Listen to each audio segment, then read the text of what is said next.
Friends hi. 15 రోజుల కిందటే నేను నిన్న ఈ పిచ్చిది ఫిల్మ్ నగర్ ఆ ఇన్స్టిట్యూట్ ముందు బట్టలిపి నిలబడింది కదా, ఈ పిచ్చి దాని గురించి 15 రోజుల కిందటే నేను చాలా క్లియర్గా చెప్పాను. ఒక నిజాయితీపరణ అని చెప్పి ఒక జర్నలిస్ట్ గురించి ఈమె గురించి ఒక చర్చ సందర్భంగా నేను చాలా క్లియర్గా చెప్పింది ఏంటి అని అంటే, ఈమె మాట్లాడుతూ నేను అనుకుంటే చాలామంది బతుకులు ఫిల్మ్ నగర్లు బస్ స్టాండ్కి వస్తాయి, రోడ్డు మీదకి వస్తాయంటే నేను ఆ రోజు ఏం చెప్పాను ఈమెకు, వాళ్ళ బతుకులు బస్ స్టాండ్కి వస్తాయి లేదో తెలియదు పిచ్చి, ఇదే మీడియాని నమ్ముకుంటే నువ్వు వీళ్ళు రెచ్చగొట్టే విధంగా ముందుకెళ్దామంటే నిన్ను నెట్ట నిలువుగా ఫిల్మ్ నగర్లో బట్టలు ఉడిదీసి వీళ్ళు నిలబడతారని చెప్పా. నేను నిలబెట్టిండ్రు. నేను 15 రోజుల కిందటే మంచిగా ఎక్స్పెక్ట్ చేసినందుకు నాకైతే గర్వంగా ఉంది. ఆమె బట్టలు ఇప్పిన తర్వాత సంగతి ఏమో కానీ ఆమె బట్టలు ఇప్పిన మాట నిజం చేసింది. ఎందుకనంటే అందరూ దీనికి కారణాలు అది ఇది ఏంది ఇది ఇట్లా చేసింది అని అంటున్నారు, కానీ ఈమె ఇలా చేయడానికి ప్రత్యక్షంగా పరోక్షంగా మొత్తం కారణం కూడా మీడియా ఛానల్లే. ఎందుకనంటే ఒక పిచ్చిదాన్ని కూర్చోబెట్టి టీవీ ఛానళ్ళలో గంటలు గంటలు రోజులు చర్చలు డిస్కషన్లు ఇవన్నీ రన్ చేసుకుంటూ ఒక పిచ్చిదాన్ని కూర్చోబెట్టి ప్రతిసారి నేను పిచ్చిదని ఎందుకంటున్నానంటే ఈమె మెంటల్ కండిషన్ బాగాలేదు అన్న సంగతి ఎవరినైనా డాక్టర్కు చూపించినా చెప్తారు, ఈమె బాడీ లాంగ్వేజ్ గురించి తెలిసిన వాళ్ళు ఎవరైనా చెప్తారు, ఒక మనుషులను అంత స్టడీ చేసే ఐడియా ఉన్న ఎవరైనా చెప్తారు ఈమెకి పిచ్చి పట్టింది అని. అక్కడికి మీకు క్లారిటీ లేకపోతే నేను రీసెంట్గా ఈ 15 రోజుల కిందట ఈమె పేరు విన్నప్పుడు ఆ టీవీ చర్చల ద్వారా ఈ పేరు వినాల్సి వచ్చింది. ఈ పిచ్చిరెడ్డి పేరు విన్నప్పుడు నేను ఆమె ఏదో నా ఫేస్బుక్లో పెట్టినా అని అంటూ ఉంటే చూసా పోయి ఈ పిచ్చి ఆమె గురించి. ఈమెకు చూస్తే 5-6 లక్షల లైక్స్ ఉన్నాయి, ఫాలోవర్సు. వామ్మో నాకు ఆశ్చర్యపోయింది. అరే ఈమెకి ఇన్ని లైక్స్ ఫాలోవర్స్ ఎందుకున్నారు రా స్వామి? దేశాన్ని ఉద్ధరించే పెద్ద మంచి వాళ్ళకి 20,000 10,000 30,000 లేవు, కానీ ఈమెకి 5-6 లక్షలు ఏంది అని చూస్తే కిందకు పోయి చూసా టవాలిపి డ్యాన్సులు చేయడాలు, పడుకొని ఎక్స్పోజ్ చేసుకుంటూ మాట్లాడుకోవడాలు, బూతులు. ఈమె ఇట్లా చేస్తుంటే అబ్బా అక్క నువ్వు వీరనారు సూరనారు అని చెప్పి కామెంట్లు పెట్టే పిచ్చనా డాష్లు. ఓరే ఈ పిచ్చిది ఇంత పిచ్చి ముదిరిపోవడానికి కారణం ఆమె ఫేస్బుక్లో ఫాలో అవుతున్న ఫాలోవర్స్ ఒకరు, ఇంతకాలం రెచ్చగొట్టిన టీవీ ఛానల్స్ ఒకటి. ప్రతి క్షణంలోనూ నాకు తెలిసి చాలా క్లియర్గా ఏమర్థమైంది అని అంటే ఈ టీవీ ఛానల్స్కి ఈమెకు ఎవరికో పర్సనల్ గ్రిడ్స్ ఉన్నట్లుంది. దీన్ని ఇంకా at the same time blackmail చేసి సెటిల్మెంట్లు చేసుకుందాం అనుకున్నట్లున్నారు. అది ఏది ఎగ్జిక్యూట్ అయినట్లేదు. లాస్ట్కు పోయి ఇంకా నువ్వు బట్టలు ఇప్పమని చెప్పి వీళ్ళే పరోక్షంగా చెప్పిండ్రు. నాకు ఎందుకు అనిపించింది అని అంటే 2-3 రోజుల కిందట కానీ ఆ కరాటకల్ని ఈమెను టీవీ ఛానల్ కూర్చోబెట్టినప్పుడు ఈమె చెప్పింది అదే టీవీ ఛానల్లో ఫిల్మ్ నగర్లో వెళ్ళి నేను అది మా ఇన్స్టిట్యూట్ ముందుకెళ్ళి నేను బట్టలు ఇప్పుతానని చెప్పి 2 రోజుల తర్వాత అదే ఇప్పింది. ఆమె బట్టలు ఇప్పే టైంకి కరెక్ట్గా వాళ్ళ ఛానల్ రిపోర్టరే మైకి పెట్టుకొని ఉన్నాడు. మంచిగా ఇంటర్వ్యూ చేసిండు, ఒక పక్క ఎంజాయ్ చేసుకుంటూ బట్టలు ఇప్పింది కదా ఎప్పుడెప్పుడు అని చెప్పి ఈయన వెయిట్ చేసినట్లున్నాడు సులుగార్చుకొని మంచిగా మైక్ పట్టుకొని ఎంజాయ్ చేసిండు. ఒక పక్క రిపోర్టర్ అనుకున్నాడు, ఒక పక్క మంచిగా తన మగబుద్ధి బయట పెట్టుకొని ఎంజాయ్ చేసినట్లున్నాడు. దీనికోసమా జర్నలిస్టు పిచ్చెక్కిచ్చింటావు పో, ఇంకా పండగ చేసుకోండి ఇంకా 4 రోజులు అవే కళలు వచ్చుకుంటూ పిచ్చిన మీడియా ఛానల్ అని చెప్పుకోవడానికి సిగ్గుపడను రా కొంచెమైనా కనుక. కొన్ని నైతిక విలువలు ఉంటాయి. ప్రతిసారి మైక్ పెట్టి రిపోర్ట్ చేయడం కాదు, ఆ రిపోర్టింగ్ కన్నా ముందు నైతికత ఇంపార్టెంట్. నీవేమన్నా తీవ్రవాదాన్ని కవర్ చేస్తున్నావా లేకుంటే ఇంకేదైనా సెన్సేషన్ కవర్ చేస్తున్నావా? ఎప్పుడు మైక్ పెట్టుకోవడానికి ఫస్ట్ మీద బట్టలు కప్పే ప్రయత్నం చేయరా, వేరే వాళ్ళ మొహం మీద బట్టలు కాల్చే ప్రయత్నం కాదు. తర్వాత సంగతి ఏమన్నా ఉంటే చూస్తూ సెన్స్ లేకుండా పిచ్చోళ్ళని కూర్చోబెట్టి ఏదో ఒక యూట్యూబ్ ఛానల్కో వెబ్ ఛానల్కో లేకుంటే వేరే ఛానల్కి ఆమె ఇంటర్వ్యూలు ఇచ్చినప్పుడు ఆ జర్నలిస్ట్ అడిగిండు, ఆ రిపోర్టర్ అదే ర్యాంకర్ గాడు వాడు అడిగి ఏమని, మీరు వేరే సినిమా అవకాశాలు తెలుగు వాళ్ళకంటే వాళ్ళకి ప్రొడ్యూసర్కి ఇష్టమని వాళ్ళకి ఇచ్చింటారు కదా, మరి మీరు అందంగా లేరని వాళ్ళకి నచ్చలేదేమో అంటే ఈమె చెప్పిన సమాధానం అంటే పిచ్చిదని చెప్పేకి కొన్ని ఎగ్జాంపుల్స్. ఆమె చెప్పిన సమాధానం ఏమనుకున్నారు, ఇప్పుడు నా పిక్స్ చూపించాను కదా మీకు ఫేస్బుక్లో, ఇప్పుడు నన్ను చూశారు కదా మీకు 90 degreesలో లేవలేదా స్ట్రైట్గా? ఈడియట్ది తుప్పు.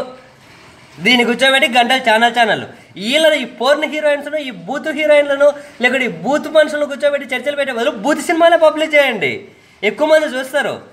అంటే ఎవరైనా ఇంటర్నల్గా అయితే వీళ్ళు చెప్పే సమాధానం, అరే ఎక్కువ మంది చూస్తున్నారండి మాకు టీఆర్పీ రేటింగ్స్ ఎక్కువ వచ్చాయి, అదే బట్టలు లైవ్లో ఇప్పించకూడదా ఇంకెక్కువ టీఆర్పీ రేటింగ్స్ వచ్చేటివి ఈడియట్ ఫెలోస్? అవి ఇప్పించకూడదా ఇంకెక్కువ వచ్చేటివి TRP ratings? Minimum common sense లేదా కొంచెం కూడా? ఏది రన్ చేయాలి ఏది రన్ చేయకూడదు గంటలు రన్ చేసి పరిష్కారం లేని సొల్యూషన్ చూపెట్టుకొని దీని మొత్తానికి కారణం కూడా మీడియా ఛానల్లే. ఆ మీడియా ఛానల్కి ఈ పిచ్చి ఆలోచనలు ఈ పిచ్చి దొరికితే దీని పిచ్చిని పీక్కి తీసుకెళ్ళిపోయినరు. ఏందేమే పడుకున్నప్పుడు తెలవలేదా నీకు? చాలామందితో కమిట్ అయినామని చెప్పి నువ్వే చెప్పావు కదా, మరి పడుకున్నప్పుడు ఏమైంది? నీకు బాగా అవకాశం ఉన్నప్పుడు, నీకు బాగా అన్ని అనుకూలంగా ఉన్నప్పుడు, వాళ్ళు క్లోజ్గా ఉన్నప్పుడు పడుకొని, నీకు ఇప్పుడేం అవకాశం లేనప్పుడు ఆ పడుకున్న ఫోటోలు, ముద్దులు పెట్టుకున్న ఫోటోలు, హగ్ చేసుకున్న ఫోటోలు ఈ పనికిమాల వాళ్ళకి రిలీజ్ చేసుకొని ఇప్పుడు మోసపోయినా మరి ఎందుకు కమెంట్ అయినా? సినిమా అంటే పిచ్చి ఉన్నప్పుడు ఎవరికి ఉంటుంది తెలుసా? హైఫాగా బతకాలన్న వాళ్ళకు. నీవో పెద్ద ఈ సినీ ఫీల్డ్లో పిహెచ్డీలు చేసి నీవే విపరీతమైన నటన ఇరగదీసింది ఏం లేదు. అంత ఇరగదీసింది ఉంటే యూట్యూబ్లో అందరికీ ఛానల్స్ ఉన్నాయి, నువ్వు ఛానల్లో పెట్టుకొని నీ నటన ప్రాబ్లం ఏందో, నీ నటన ప్రతాపం ఏందో యూట్యూబ్ ఛానల్లో చూపెట్టు. పిచ్చి చేసలు కాకపోతే అక్కడ నువ్వు హైఫై లైఫ్కి అలవాటు పడి పెద్ద ఏమంటారు టాప్ లైఫ్కి అలవాటు పడి, పెద్ద ఫ్యాషన్కి అలవాటు పడి, అందరితో తిరగడానికి అలవాటు పడి, ఇప్పుడు నువ్వు మళ్ళీ ఇక్కడికి వచ్చేసి ఆ లైఫ్ మిస్ అయిపోతుందంటే నీకు తెలుగు హీరోల్లో తెలుగు అని చెప్పి గుర్తొచ్చిందా? ఏంటి పరిష్కారం? తెలుగు హీరోలు తెలుగు అంటే వాడు తీసుకోడు, దాన్ని ఏదో చట్టాలు మార్చమను. నిన్ను ఎంకరేజ్ చేసిన మీడియానో లేకుంటే నిన్ను టీవీ ఛానల్లో కూర్చోబెట్టి బూత్ ప్రోగ్రాంలు చేసిన మీడియా అని చెప్పమను. పరిష్కారం ఏందో? పిచ్చి చేష్టలు కాకపోతే అంటే అందరికీ కామెడీ అయిపోయింది. బాగున్నాలో బాగుండి తర్వాతకు వచ్చి వాడు దొంగ వీడు దొంగ, వాడు నన్ను వాడుకుంటూ వీడు నన్ను వాడుకుంటూ పడుకున్నప్పుడు ఏమైంది? అప్పుడు తెలియలేదా కొంచెం కూడా? అప్పుడు కంప్లైంట్ చేయలేదా? ఈ పిచ్చిదాన్ని కూర్చోబెట్టడానికి మీడియా వాళ్ళకి ఏమైంది? ఏమనంటే నా ఛాన్స్ ఇస్తా అంటే మోసపోతానంటే పడుకుంటే ఛాన్స్ ఇస్తా అని చెప్పి ఇంతకు మించి దరిద్ర దాన్ని కూర్చోబెడతారా? ఆ చెంప ఈ చెంప పగలగొట్టకుండా నీ కమిట్మెంట్ కోసం పడుకుంటావా? అవకాశాల కోసం పడుకుంటావా? ఏం చెప్పదలుచుకున్నావు అంటే నువ్వు మొత్తం ఇలానే చేయాలి. ఎవడైనా హైదరాబాద్లో ఉన్న ఎవరు ఏ అవకాశం కావాలన్నా కనుక పడుకుంటేనే అవకాశం ఇవ్వండి, పడుకోండి అని చెప్పదలుచుకున్నావు. ఏంటంటే నేను పడుకున్నా, నాకు పడుకున్న వాళ్ళు అవకాశాలు ఇచ్చిండ్రు, ఇప్పుడు పడుకోవడం ఆపేసిండ్రు, అవకాశాలు ఆపేసిండ్రు అని చెప్పదలుచుకున్నావా? ఏంటి నీ ఉద్దేశం? అంటే అందరికీ తమాషా అయిపోయింది. తెలుగు ఆత్మగౌరవం, తెలుగు అమ్మాయిలంటే చేతగానంలో అందరూ ఏం చేశారు మీరు ఇంతవరకు? సమాజం కోసం ఏం చేసిండ్రు? ఎక్కడ వాయిస్ వినిపించిండ్రు? ఏం మాట్లాడిండ్రు? జనం కోసం ఏం మాట్లాడిండ్రు? మీరు 150 రూపాయల సినిమాలు, 150 రూపాయలు టికెట్ పెట్టి 50 రూపాయలు సమోసా తిని 50 రూపాయలు వాటర్ బాటిల్ కొనుక్కొని మీ సినిమాలు చూడడమే ఎక్కువ. మళ్ళీ మీకు సపోర్ట్ కావాలా? పుట్టకోసం ఎవడిస్తాడు? ఏం సపోర్ట్ ఇస్తాడు? ఎందుకు ఇస్తాడు సపోర్టు? పిచ్చి చేసలు కాకపోతే ఈ జనాలు మారండ్రా కొంచెమైనా. ఆ పిచ్చిదానికి 5 లక్షలు ఫాలోవర్స్ అయింది, మొత్తం అన్ఫాలో చేసి పడేయండి. తీసుకొచ్చా ఏమంటారా ఎర్రగడ్డలోనే పడేయండి. ఎవరన్నా పిలిచికెళ్ళి దగ్గర తెలిసిన ఉంటే 5,000 డబ్బులన్నీ ఇస్తారేమో. ఎంత ఇస్తారో నాకు పెద్ద ఐడియా లేదండి, ఎంతో కొంత అయితే ఇస్తారనుకుంటా, ఎవరో చెప్తే విన్నా. తీసుకెళ్ళి మళ్ళీ సిగ్గులోకి ఆయన కూర్చోబెట్టి మళ్ళీ రాత్రి టీవీ ఛానల్లో కూర్చోబెట్టి ఏందా నాకు అర్థం కాదు. ఎక్కడైనా వాయిస్ వినిపించినా వీళ్ళు ఉద్యమం అంట. ఈ పనికిమాలానికి నేను ముందే చెప్పా, ఝాన్సీ లక్ష్మీబాయికి ఉద్యమిస్తా అంటే ఇంకోసారి ఆ మాట అన్నామంటే బాగోదని నేను 15 రోజుల కిందనే చెప్పా. రోడ్డు మీద బట్టలిప్పి ఝాన్సీ లక్ష్మీ అంట. ఈడియట్స్ ఫెలో ఏమనుకున్నావు? చరిత్రకాలను కించపరుస్తున్నావు. మాటలు మాట్లాడడం కాదు. ఇటువంటి వాళ్ళకి ఎవడైనా సపోర్ట్ చేయాలనుకున్నప్పుడు నీ ఫీల్డ్లో నీకు తేడా వస్తే పోయి ఫీల్డ్లో కొట్లాడుకో. జనం ముందుకు వచ్చి ఏం చేద్దా మరి? నీకు ఎప్పుడైనా మాట్లాడావా సమాజం సమస్యల గురించి? నీకు ఎవడైనా సపోర్ట్ చేస్తాడు? నువ్వు కంప్లైంట్ చేసావా? ఎవరైనా పడుకొని అడిగినప్పుడు వాడిని ట్రాప్ చేసి వాడి వీడియోలో బయట పెట్టావా? ఏం బయట పెట్టావు నువ్వు? ఏదో చాట్ బయట పెట్టినావాడు. మన ఐడియల్ శ్రీరామ్ తోటి చాట్ అని ఏం బయట పెట్టావు? వాడు మాట్లాడుతావు, నువ్వు మాట్లాడుతుండు, బాగా మాట్లాడతారు. ఫస్ట్ మెసేజ్గా బ్లాక్ చేయొచ్చు కదా. ఏం చేయకుండా మంచిగా ఎంజాయ్ చేసినావు. ఇప్పుడు అవకాశం లేదని చెప్పి ఇప్పుడు నువ్వు అవకాశాల కోసము పోరాటం చేస్తున్నట్టు లేవు. పోరాటం ఏంది? దీన్ని అవకాశం కోసం బరి తెగించినట్టు లేవు. ఇంకా నీకు ఇంకేదో ఏమంటారు, నీకు హైఫై లైఫ్ మిస్ అయిపోతుంది బరి తెగిస్తున్నట్టున్నావు.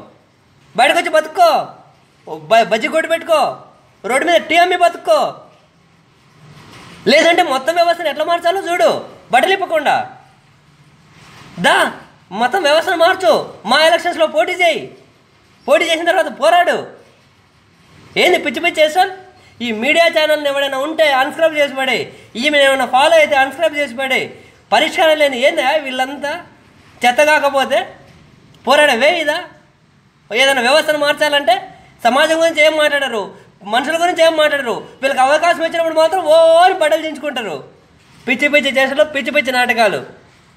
Please subscribe PDTV. Hi, this is Raj Tarun. Please subscribe to PDTV. Hello everyone, this is Yamini Bhaskar. For more interesting updates about film industry and cinemas, please subscribe to PDTV. Thank you. Hi, this is Kerin Tanuk. Please subscribe to PDTV.